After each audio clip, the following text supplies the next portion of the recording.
തന്റെ 15-ാം വയസ്സിൽ ഹൃദയരോഗത്തെ തുടർന്ന് മേജർ സർജറി ചെയ്തൊരാൾ പോസ്റ്റ് ഓപ്പറേറ്റീവ് ICUവിൽ കിടന്നുകൊണ്ട് ഒരിക്കലും ചിന്തിച്ചു കാണില്ല താൻ ലോകത്തെ ഹയസ്റ്റ് പെയ്ഡ് ഫുട്ബോളറും ഹയസ്റ്റ് പെയ്ഡ് സെലിബ്രിറ്റിയും ആകുമെന്ന്.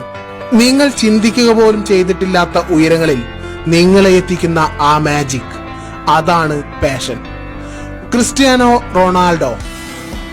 പോർച്ചുഗീസിലെ ഒരു ദരിദ്ര കടലോര ഗ്രാമത്തിൽ ജനനം. റൊണാൾഡ് റീഗൻ എന്ന സിനിമാ താരത്തിന്റെ കടുത്ത ആരാധകനായ പിതാവ് എന്തുകൊണ്ടോ തന്റെ ഇളയ മകന് പേരിട്ടു റൊണാൾഡോ. Cristiano Ronaldo. തോട്ടക്കാരനായ പിതാവിന് ഫുട്ബോൾ ഊർജവും പ്രചോദനവുമായിരുന്നു. ഒഴിവു സമയത്തെ സംഭാഷണങ്ങളിലെ മുഖ്യ വിഷയമായിരുന്നു ഫുട്ബോൾ. കുഞ്ഞ് റൊണാൾഡോയെ ഇത് ഭ്രാന്തമാക്കി. കുക്കായിരുന്ന മാതാവിന് മകന്റെ ഭാവി ആശങ്കയുണർത്തി. ഊണിലും ഉറക്കത്തിലും മകന് ഒരു പേര് മാത്രം, ഫുട്ബോൾ. മോശം സ്റ്റുഡന്റ്. ഹോംവർക്കിനായി മാറ്റിവെച്ച സമയങ്ങളിൽ ജനാല വഴി പുറത്തു ചാടി ഫുട്ബോൾ കളിക്കാൻ പോകും.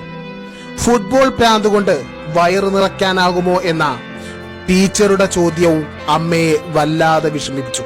തന്റെ 8-ാമത്തെ വയസ്സിൽ പ്രാദേശിക ടീമിൽ കളിച്ചതോടുകൂടി ലോകത്തിന് സ്വന്തം വഴി കാണിച്ചു കൊടുത്തു ക്രിസ്ത്യാനോ.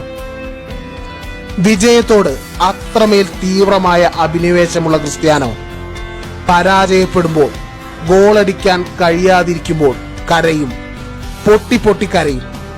തോൽക്കാൻ മനസ്സില്ലാത്തവന്റെ പ്രതിഷേധം. 10-ാം വയസ്സിൽ നാഷണൽ എന്ന ലോക്കൽ ക്ലബിൽ തുടങ്ങിയ പ്രൊഫഷണലിസം. 12-ാം വയസ്സിൽ ലിസ്ബൺ പോർച്ചുഗലിൽ കളിക്കാൻ കുടുംബസമേതം ലിസ്ബണിലേക്ക് താമസം മാറ്റി. 15-ാം വയസ്സിൽ ഇനി കളിക്കാൻ പറ്റില്ല, ഈ ഹൃദയം നിങ്ങളെ അതിന് സമ്മതിക്കില്ല. ക്രിസ്ത്യാനോ എന്ന ഫുട്ബോളർ വളരും മുമ്പേ തളർന്നു പോയിരിക്കുന്നു എന്ന് ചുറ്റിലുമുള്ളവരെല്ലാം വിധിയെഴുതിയിട്ടും അദ്ദേഹം കളിച്ചു. കാരണം ഫുട്ബോളില്ലെങ്കിൽ ക്രിസ്ത്യാനോ ഇല്ല. തന്റെ 20-ാമത്തെ വയസ്സിൽ പിതാവ് മദ്യപാനത്തെ തുടർന്ന് മരിച്ചപ്പോൾ പിതാവ് തനിക്കായി നൽകിയ ഫുട്ബോൾ എന്ന ശീലം മാത്രം മതി എന്നുറപ്പിച്ച ക്രിസ്ത്യാനോ മദ്യപാന ശീലമില്ലാത്ത ഫുട്ബോളറായി ലോകത്തിന് മാതൃകയായി. പിന്നീട് അങ്ങോട്ട് ക്രിസ്ത്യാനോ റൊണാൾഡോ എന്ന ഫുട്ബോൾ കളിക്കാരനേക്കാൾ ഉപരിയായി ക്രിസ്ത്യാനോ റൊണാൾഡോ എന്ന സെലിബ്രിറ്റിയെയാണ് ലോകം കണ്ടത്. 2003-ൽ മാഞ്ചസ്റ്റർ യുണൈറ്റഡിനു വേണ്ടിയും 2009-ൽ റിയൽ മാഡ്രിഡിനു വേണ്ടിയും കളിച്ചു. അപ്പോഴേക്കും താനൊരു സക്സസ്ഫുൾ പ്ലെയർ ആയിരുന്നു എന്ന ബോധ്യമുണ്ടായിട്ടും കഠിനമായി അധ്വാനിച്ചു. ഓരോ ദിവസവും തലേ ദിവസത്തേക്കാൾ കൂടുതൽ അധ്വാനിക്കണം എന്ന ദൃഢനിശ്ചയവും. 2015-ൽ റിയൽ മാഡ്രിഡുമായി ലേലം 2 കോടി യൂറോയ്ക്ക് പുതുക്കിയപ്പോൾ വിജയത്തിൽ തന്റെ ജേഴ്സി ഊരി ശരീര പ്രദർശനം നടത്തുന്നു എന്ന് പറഞ്ഞപ്പോൾ ഉത്തരം ഒന്നേയുള്ളൂ: കോൺഫിഡൻസ്. കഠിനമായ വർക്കൗട്ടുകൾ, സ്ട്രിക്റ്റ് ഡയറ്റ്, ശരീരത്തിലെ ഫാറ്റ് കണ്ടന്റ് 10% മാത്രം, അത്രയും കഠിനമായ ജീവിതചര്യ നിർമ്മിച്ച ശരീരം. ഇത്രയും വിലപിടിപ്പുള്ള ഒരു താരം ശരീരത്തിൽ പച്ച കുത്തിയിട്ടേയില്ല. കാരണം താൻ റെഗുലറായി ബ്ലഡ് ഡൊണേഷൻ നടത്തുന്നതുകൊണ്ട് ഇൻഫെക്ഷൻസ് ഒഴിവാക്കാൻ വേണ്ടിയാണ്.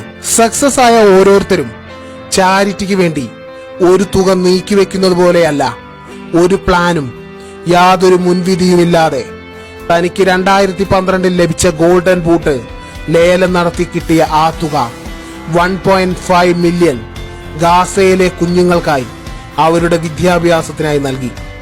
2015-ൽ നേപ്പാൾ ഭൂകമ്പത്തിൽ പരിക്കേറ്റവരുടെ പുനർജീവനത്തിനായി 5 മില്യൺ നൽകി. തന്റെ ഫാൻസും അല്ലാത്തവരുമായി നിരവധി പേരുടെ ഓപ്പറേഷനുകൾക്കും ട്രീറ്റ്മെന്റുകൾക്കും വേണ്ടി ചിലവഴിച്ച പണം ഒരുപക്ഷെ നിങ്ങൾ അറിഞ്ഞതിലും എത്രയോ വലുതാണ്. ഹൃദ്രോഗം, പിതാവിന്റെ മരണം, മാതാവിന്റെ ക്യാൻസർ, സഹോദരന്റെ അഡിഷൻ, ഈ പ്രശ്നങ്ങൾക്കെല്ലാം അപ്പുറം ക്രിസ്ത്യാനോ ഫോളോ ചെയ്തത് പരിശീലന സമയങ്ങളിൽ 2 കാലിൽ ഭാരം കെട്ടിവെച്ച് പന്ത് ട്രിപ്പിൾ ചെയ്യുമ്പോഴും കാൺവിക്കാർ അതിനെ കഠിനാധ്വാനം എന്ന് പറഞ്ഞേക്കാം. എന്നാൽ ഇഷ്ടമുള്ളതിനെ പിന്തുടരുമ്പോൾ കഠിനാധ്വാനവും നിങ്ങളെ ആനന്ദവത്താക്കുന്നു. നന്ദി.